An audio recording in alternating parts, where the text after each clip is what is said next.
Assalamu alaikum, dear students. How are you, students? I hope you all are fine. Now we are coming to our lesson. Today, the lesson is Boycott of Banu Hashim. This topic is from section Life and Importance of Holy Prophet. And in this chapter, we are studying the relevant facts related to the life of Holy Prophet and its importance in our individual and communal life. Reasons: the boycott took place between 616 till 619 AD. There were several events that led to boycott of Banu Hashim. One was the acceptance of Islam by Hazrat Hamza and Hazrat Umar Farooq Razila Ta'ala Anhu. Their conversion were a source of great strength for the Muslims. When Umar accepted Islam, some Muslims would even go to Kaaba to pray openly along with him. Another reason was that some Muslims had migrated to Abyssinia, and this enraged the pagans as they felt those Muslims had managed to escape and were now living in a peace and security. The pagans even sent an envoy to the king of Abyssinia requesting that the Muslims be returned. His refusal was a big blow. Furthermore, the number of the Muslims was slowly rising. They tried various strategies in an attempting to deter the Prophet from openly preaching Islam in public. In their last attempts, they went to Abu Talib, the uncle of the Prophet, and asked him to offer the Prophet anything in return if he agreed to cease preaching Islam. However, the Prophet rejected this offer. Abu Talib and his tribe also vowed to continue their support of the Prophet. After all the failed efforts, the Quraysh decided that it was time for them to take a definitive step that would end the efforts of the Prophet and the Muslims once and for all. Murdering the Prophet was not an option, as the Quraysh well understood that this would mean the Banu Hashim and Banu Muttalib seeking revenge, which would lead to tribal war and bloodshed. Abu Jahl thus proposed boycotting the clans that were protecting the Prophet in such a way that they would be absolutely helpless.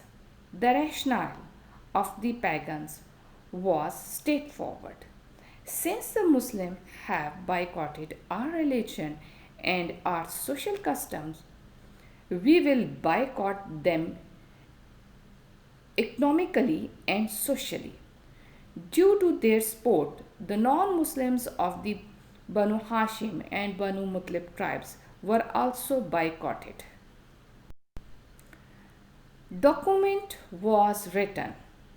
A boycott document was written which stated that no business or a trade of any sort would be done with these two tribes, nor would any food be allowed to reach them. Furthermore, no one would marry anyone from those tribes or have social interaction with them.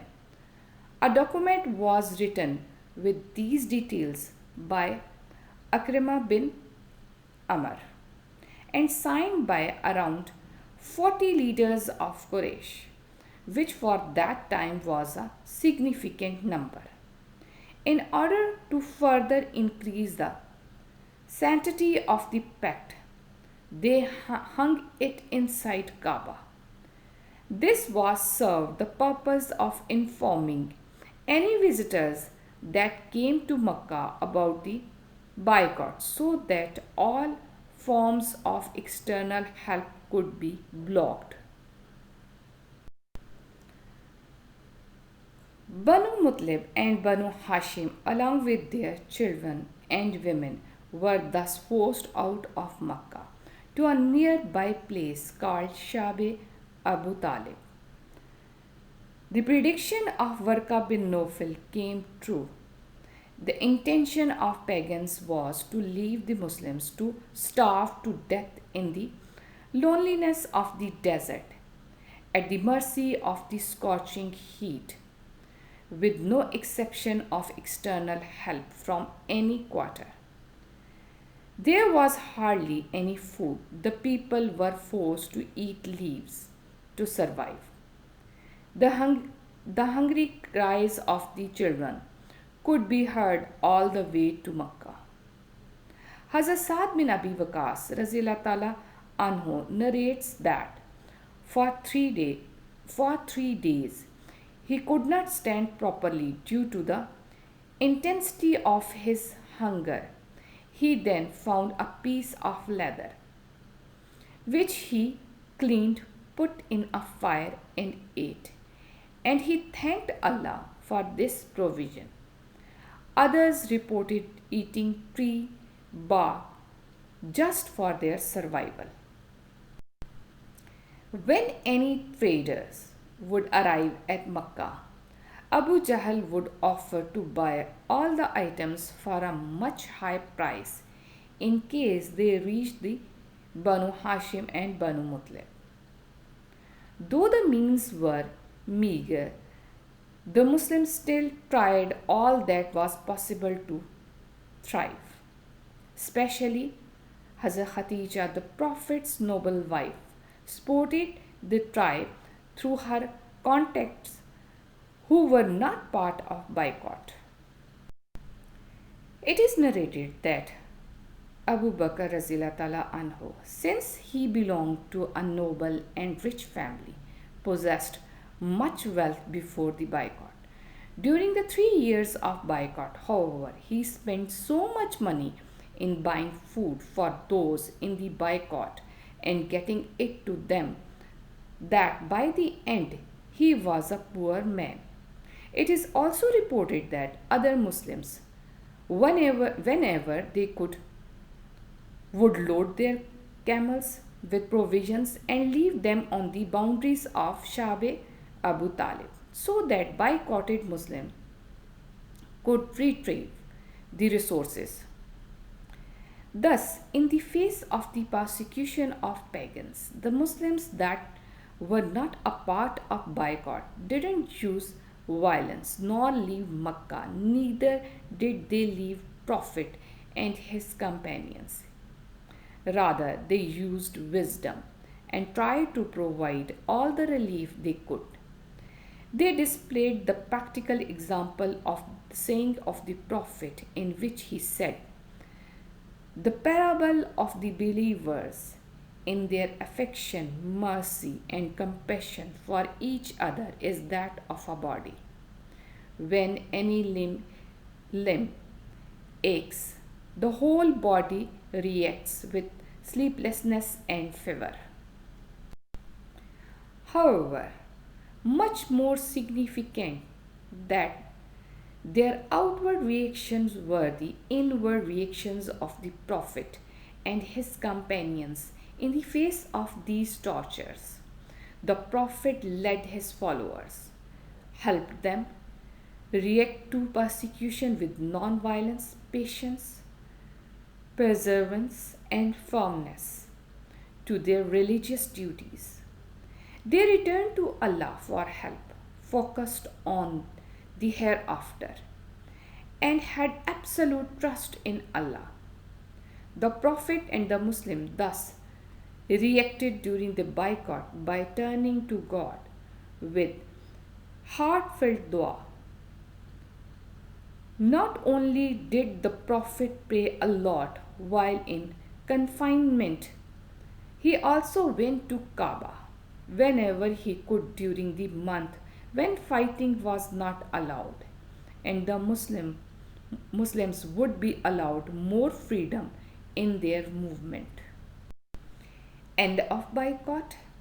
As the 3 years passed, Some of the relatives of the besieged finally took a stand against the boycott, and it finally came to an end. However, it did not end on the same note as it started. The news of the boycott had spread across the Arabia, and Islam became much more well known and thus attracted more converts. The Quraysh had tried to quash Islam, and after their failure, they knew such a step could not be taken again. After the boycott, they even suggested combining the practice of their pagan traditions with Islam in hopes or creating peace. It can be concluded that the Muslims reached to the boycott by trying to use any worldly means that were within their reach. Despite the difficult circumstances, they continued to strive. Those that were not a part of boycott also helped to the best of their capacity, increasing the brotherhood between all Muslims. The Prophet and the Muslims reacted with non-violence and turned to Allah in dua and tawakkul. The Prophet also successfully continued his work of preaching despite the opposition. Now, past paper question. The past paper question was outline the main events of boycott of Banu Hashim. Dear students, I hope now you are able to compose your answer. Thank you students with me. Allah Hafiz.